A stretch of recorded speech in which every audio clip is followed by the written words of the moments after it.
जो ठहरा पार्वती, अब उसके पढ़ने लिखने का समय आ गया है। पर हमारी आनंदी तो अभी सिर्फ 9 साल की है। अभी तो उसके पढ़ने लिखने और खेलने कूदने के दिन हैं। देख पार्वती, लड़कियां पराया धन होती है और जितना जल्दी इन्हें घर से विदा कर दे उतना अच्छा है। कल से आनंद की पढ़ाई लिखाई बंद। पर बापू, इसमें मेरी क्या गलती है? आप मुझे पढ़ाई करने क्यों नहीं देते? तेरी गलती है कि तू एक लड़की है। लड़का होती तो क्या बापू? ना चला, नहीं तो जबान हलक से खींचकर बाहर निकाल दूंगा। बापू, मैं पढ़ लिख कर कुछ बनना चाहती हूँ। मेरी पढ़ाई ना रोको बापू। आनंदी, तुझे पढ़ना है तो पढ़, लेकिन सारी उम्र बाप की छाती पर यूं बोझ बनकर ना बैठ। पर बापू, अभी तो मेरी उम्र पढ़ाई लिखाई की है। मुझे पढ़ लिख कर डॉक्टर बनना है। पढ़ाई पढ़ाई पढ़ाई, आज तो तेरी इन किताबों का काम तमाम करके ही छोड़ूंगा। ये ले। नहीं बापू, मत छोड़ो बापू। मत छोड़ी। नहीं बापू, नहीं। बापू, ये तुमने क्या किया? तुमने मेरी इन किताबों को ही नहीं फाड़ा बापू, मेरी किस्मत फाड़ दी, मेरी किस्मत। ये कापी किताबें ना सिर्फ छोरों के हाथ में अच्छी लगती है, लड़कियों के हाथ में तो सिर्फ मेहंदी अच्छी लगती है, मेहंदी। पर बापू, मैं लड़की हूँ तो क्या हुआ? लड़का और लड़की तो हमारी दोनों आंखों के समान होते हैं। कहीं बचपन में गला दबा कर मार दिया होता तो यह तेरी बकबक नहीं सुननी पड़ती आज। पर बापू, मुझे चूल्हा जलाना अच्छा ना लगे है। देख छोरी, जितना जल्दी हो तू चूल्हा जलाना सीख ले, उतना ही अच्छा है तेरे लिए। तेरा ब्याह तो होगा वो कल। अपना जीवन है तुम्हारी कहानी, आंचल में है दूध और आंखों में है पानी। मुझे माफ कर दे बेटी, तेरे बापू के जिद के आगे मेरी एक न चलेगी। माफ कर दे बेटी, मुझे माफ कर दे। तो 9 वर्ष की छोटी उम्र में आनंदी का विवाह गोपाल राव जोशी से हो गया। बाल विवाह एक सामाजिक कुरीति है और इस कुप्रथा का शिकार होना पड़ा आनंदी को। 5 वर्ष बाद आनंदी 14 साल की हो गई है। उसके घर एक शिशु ने जन्म लिया है। देखते हैं आगे क्या हो। देखिए ना, इसे क्या हो गया है? इसका माथा तो अंगार की तरह तप रहा है। इसे तो बहुत तेज बुखार है। आप बिना कुछ दीजिए मुझे। माधव, माधव, जल्दी से वैद्य जी को बुला के लाओ। जी, अभी बुला के लाता हूँ। ये तुम भगवान की कृपा से इसका माथा ठंडा हो रहा है और बुखार भी उतर गया है ना बाबू? देखिए, दीजिए मुझे। उठो बाबू, आंखें खोलो, तुम्हें तुम्हारी माँ बुला रही है। आंखें खोलो, देखिए ना इसे क्या हो गया है? आंखें भी नहीं खोल रहा। आंखें खोलो बेटा, आप चुप क्यों है? आंखें खोलो। आनंदी, हमारा कोई नहीं छीन सकता। पागल मत बनो आनंदी। माधव, माधव, आनंदी, बंद करो ये पागलपन। भगवान ने मेरा बच्चा छीन लिया। भगवान ने नहीं, तुम्हारी अशिक्षा और अंधविश्वास। आज हमारा शिशु जीवित होता। तुम अनपढ़ थी आनंदी, अनपढ़। नहीं, अब मैं अनपढ़ नहीं रहूंगी मैं अनपढ़। मैं पढ़ूंगी ताकि कल किसी और आनंदी को इलाज के अभाव में अपना बच्चा ना खोना पड़े। शाबाश आनंदी, और यही तुम्हारे अपराध के लिए प्रायश्चित भी है। अर्जित किया है। आनंदी, तुम्हारी मेहनत रंग लाई है। तुम्हें शिक्षा वृत्ति मिली है। ये लो तुम्हारे अमेरिका जाने की टिकट।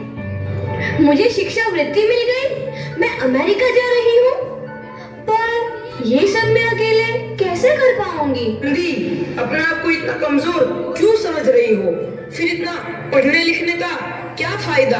तुम अभी गवार की गवार नहीं हूँ मैं अब गवार।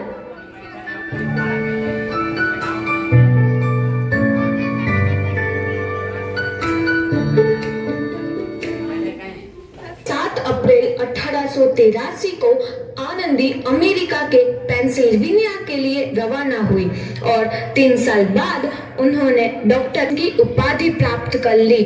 इधर आनंदी के पिता की तबीयत बहुत खराब है। आगे क्या होता है देखते हैं। लगता है अब मेरे जाने का समय आ चुका है। और मैं ऐसा मत बोलो। शहर के सिटी हॉस्पिटल में अमेरिका से डिग्री लेकर कोई बड़ा डॉक्टर आया है। एक बार वहां चलकर दिखा लेते हैं। हाँ, सही बोला भैया। कम से कम दिल को तसल्ली तो मिल जाएगी। हाँ हाँ, चलो चलो जल्दी हॉस्पिटल चलते हैं।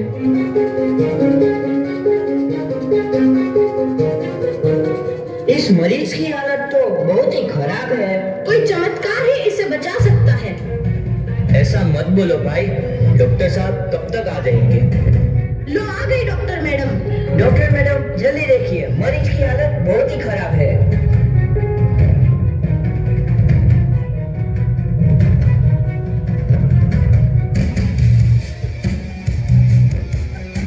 अब आप बिल्कुल ठीक हैं। मौत के मुंह से आपको बचाया है डॉक्टर मैडम ने। डॉक्टर साहब ने मुझे बचा लिया। मुझे मिलना है डॉक्टर साहब से। डॉक्टर साहब नहीं, डॉक्टर मैडम बोलो। डॉक्टर मैडम, उन्होंने ही तुम्हें जीवन दान दिया है। लो आ गई डॉक्टर मैडम, मिल लो उनसे। डॉक्टर मैडम, आपका बहुत बहुत धन्यवाद। आपने मेरी जान बचाई। इसके बदले में मैं गरीब भला आपको क्या दे सकता हूँ? वचन चाहिए मुझे कि कभी ये नहीं कहोगे कि लड़कियां कुछ नहीं कर सकती। वचन? ये कैसा वचन? अरे श्यामलाल, तुमने पहचाना नहीं? तुम्हारी बेटी आनंदी। आनंदी? मेरी बेटी आनंदी डॉक्टर? हाँ बापू, वही आनंदी जिसके लिए बचपन में तूने चूल्हा और दूल्हा के अलावा कुछ नहीं सोचा था। आनंदी, आनंदी मेरी बेटी, मुझे माफ कर दे। मैं तेरा गुनहगार हूँ बेटी। नहीं नहीं बापू, वही आनंदी जिसके हाथ पीले करके तुम उसकी सारी जिंदगी काला कर देना चाहते थे। माफ कर दे मुझे मेरी बच्ची, माफ कर दे। मैं तेरा अपराधी हूँ मेरी बच्ची, माफ कर दे। नहीं बापू, मैंने तो तेरा एहसान चुकाया है। याद है ना अपना एहसान जो बचपन में तुमने मुझ पर किया था? ताने सुना सुना कर जीते जी मार डाला था मुझको। अब बोल, और किस किस को मारेगा? आनंदी बेटी, मुझे माफ कर दे मेरी बच्ची। मैं तेरा गुनहगार हूँ। बापू, आपने ही तो बोला था किताबें सिर्फ बेटों के हाथ में अच्छी लगती है, बेटियों के हाथ में तो सिर्फ मेहंदी। बेटों और बेटियों में फर्क करना तो आंखों में फर्क करने समान है। एक का पढ़ना और दूसरे का ना पढ़ना सामाजिक अंधकार है बापू, सामाजिक अंधकार। उपकार मांगता हूँ मैं तुझ जैसी बेटी का, जिसने सारी उम्र कुछ ना मांगा तो सिर्फ बराबरी का दर्जा, वरना सच कि मैं तेरी माफी के लायक भी ना हूँ।